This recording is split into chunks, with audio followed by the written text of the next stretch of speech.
সামনেই গঙ্গাসাগর মেলা। গঙ্গাসাগরে স্নান করতে আসেন লক্ষ লক্ষ পুণ্যার্থী। তারই প্রস্তুতি চলছে জোর কদমে। মেলার প্রস্তুতি দেখতে গঙ্গাসাগরে গিয়ে ভারত সেবাশ্রম সংঘের আশ্রমে দাঁড়িয়ে সংঘেরই একাংশকে সেবার কাজ না করায় অভিযুক্ত করলেন মুখ্যমন্ত্রী মমতা বন্দ্যোপাধ্যায়।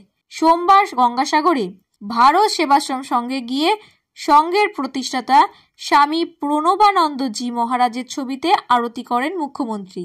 এরপর মেলা আয়োজনে সহযোগিতা করায় সংঘকে ধন্যবাদও জানান মমতা বন্দ্যোপাধ্যায়। তারপরে মুখ্যমন্ত্রী বলেন, ভারত সেবাশ্রম সংঘ শুধু গঙ্গাসাগর মেলা নয়, তাদের প্রচুর ভলেন্টিয়ার এখানে কাজ করে। গঙ্গাসাগরে তারা যেভাবে কাজ করে সেজন্য ভারত সেবাশ্রম সংঘকে বিশেষভাবে ধন্যবাদ জানাচ্ছি।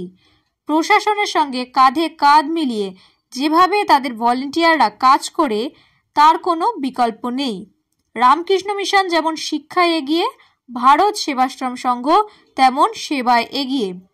ঝড়, জল, সাইক্লোন, বন্যা, প্রাকৃতিক দুর্যোগে আর কাউকে না পেলে ভারত সেবাশ্রম সংঘকে আপনারা পাবেনই। একটা দুটো জায়গায় কয়েকজন লোক আছেন যারা হয়তো কাজটা করেন না, 99% লোক কাজটা করেন।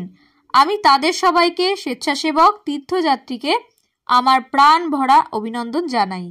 এরপর মমতা বলেন, গঙ্গাসাগর মেলাটা আমরা টোটালটাই রাজ্য সরকারের পয়সা খরচ করে করি। সবাই আমাদের সহযোগিতা করেন। ছোট ঘটনাকে কেন্দ্র করে এমন কিছু করবেন না যাতে প্ররোচনা সৃষ্টি হয়। অনেকের মতে কয়েকজন কাজটা করেন না বলে আসলে ভারত সেবাশ্রম সংঘের বেলডাঙ্গা শাখার প্রধান স্বামী প্রদীপ্তানন্দজিকে ইঙ্গিত করেছেন মমতা বন্দ্যোপাধ্যায়। লোকসভা ভোটের আগে মুর্শিদাবাদের বেলডাঙ্গায় তৃণমূল বিধায়ক হুমায়ুন কবির সাম্প্রদায়িক উস্কানিমূলক মন্তব্য করেন বলে অভিযোগ ওঠে। বিধায়কের সেই মন্তব্যের প্রতিবাদ করেন স্বামী প্রদীপ্তানন্দজি। তারপর থেকেই মমতার চক্ষুশূল হন তিনি। যদিও ওই মন্তব্যের জন্য হুমায়ুন কবিরকে কোনো শাস্তি দেয়নি তৃণমূল।